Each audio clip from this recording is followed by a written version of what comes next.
प्रेम पाटील म्हणजे नक्की कोण किंवा त्याचा इतिहास नक्की काय? सर्वात तरुण उद्योजक, यशस्वी किंवा करोडपती होण्याचा मान प्रेम पाटीलला का देतात? प्रेम पाटीलची एवढी दहशत तरी नक्की का?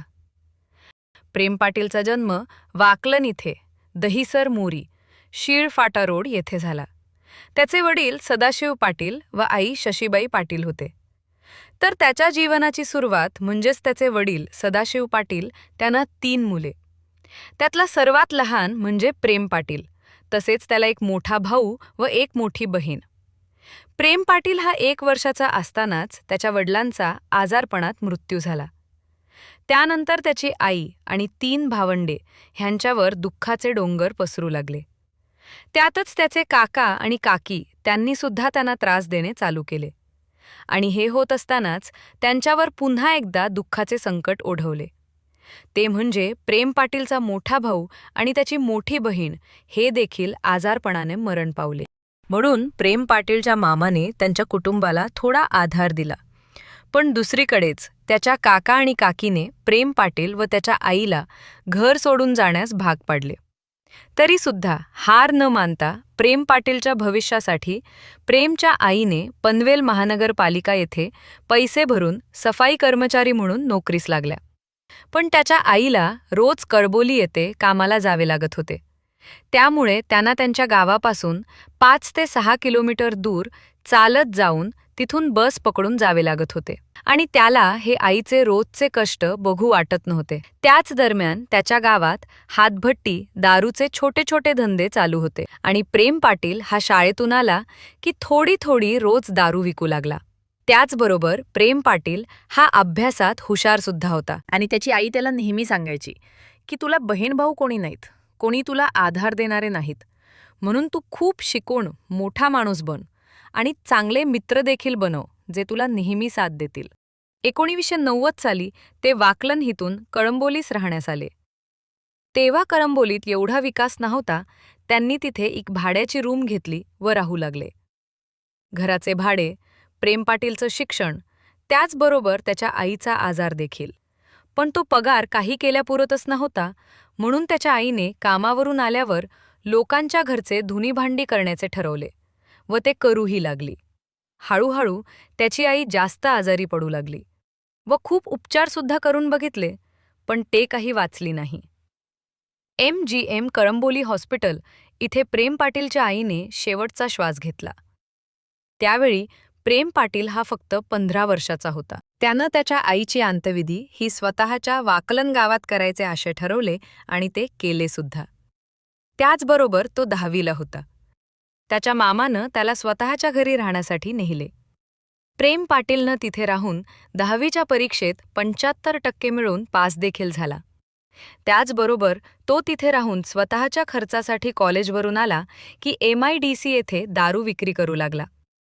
त्यामुळे त्याचे आणि मामाचे खूप भांडण होऊ लागले. मामाचे घर सोडून वडिलांच्या घरी गेला. पण तिथे त्याला त्याचे पूर्ण घर तुटलेले दिसले. तरीसुद्धा हार न मानता दारू विकून त्याच्या आजीच्या मदतीनं त्याच्या वडिलांचे घर व्यवस्थित केले. आता पोट भरण्यासाठी काय करायचे म्हणून त्यानं छोटी दारूची हातभट्टी धंदा सुरू केला. हे करता करता त्याला त्याच्यातून चांगला नफा होऊ लागला. हा 11वी पास झाला आणि 17 वर्षाचा असताना त्याचे पहिले लग्न मोनाली नावाच्या मुलीसोबत झाले. लग्न झाल्यामुळे त्याने दारूचा धंदा बंद केला व रिक्षा चालवायला लागला. त्यातूनच त्याच्या काही गुंड व स्मगलर लोकांशी मैत्री झाली. हळूहळू रिक्षावरून घरी जाताना मित्रांबरोबर दारूचा व पार्ट्यांचा नाद लागला. त्यामुळे त्याच्या बायकोबरोबर त्याचे वाद होऊ लागले व त्याचबरोबर ती गर्भवती पण राहिली होती. त्यांच्यात काही कारणामुळे जोरजोरात भांडण पण होऊ लागले व त्याचबरोबर तो क्रिमिनल मित्रांसोबत UPवरून हत्यारे मागून मुंबई येथे जास्त पैशात विकू लागला. तिकडे त्याच्या बायकोला दिवस गेलेले होते आणि त्यांच्या भांडणामुळे त्याची बायको घर सोडून तिच्या वडिलांच्या घरी निघून गेली. म्हणून प्रेम पाटीलने रागात येऊन दुसरे लग्न त्याच्या कॉलेजच्या मैत्रीण संध्यासोबत केले. प्रेम पाटील हा त्याच्या दुसऱ्या बायकोसोबत कामोठे येथे राहू लागला.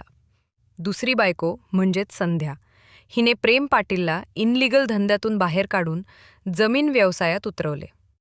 म्हणून तो हळूहळू स्वतःच्या जमिनी विकत घेऊ लागला. पण 2007 सालापासून भागीदारीतून वादविवाद होऊन तो एकटा बिझनेस करू लागला. त्याच्या या वादविवादामुळे त्याने वयाच्या 18 वर्षापासूनच सोबत बॉडीगार्ड ठेवायला चालू केले. त्याचे साम्राज्य उभे होऊ लागले. प्रेम पाटील नाव हे कामोठेट प्रसिद्ध होऊ लागले. त्याच्या शब्दापुढे कोणीही जात नव्हते. वयाच्या 18व्या वर्षापासून गळ्यात 2 किलो सोने घालून सगळीकडे फिरू लागला.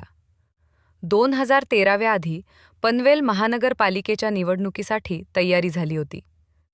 प्रेम पाटीलला काँग्रेस पार्टीतर्फे तिकीटसुद्धा कन्फर्म झाले होते. त्याच्या ह्याच सर्व गोष्टींमुळे त्याचे वाद व वर्चस्व वाढू लागले होते. पूर्ण नवी मुंबईमध्ये त्याचे नाव चालू लागले.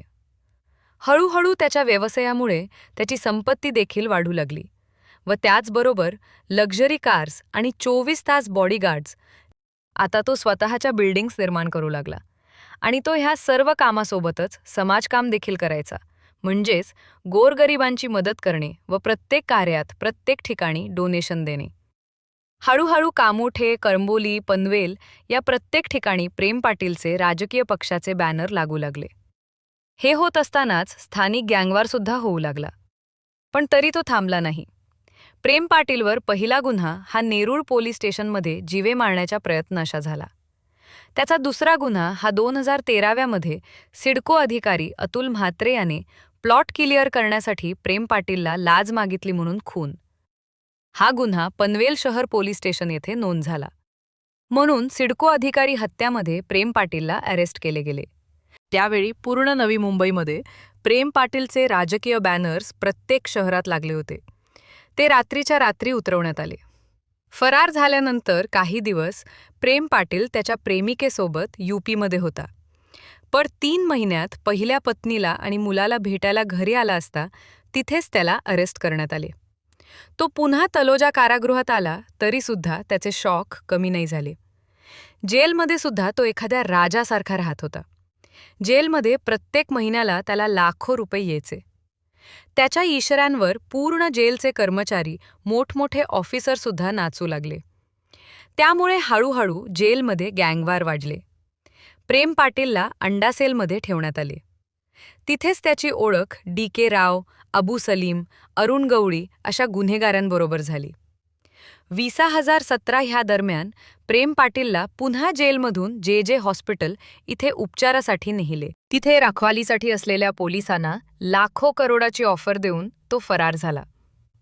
प्रेम पाटील पुन्हा एकदा फिल्मी स्टाईलमध्ये महाराष्ट्रातून 1 करोड कॅश व सोने घेऊन नोटबंदीच्या वेळी UP बिहारला पोचला.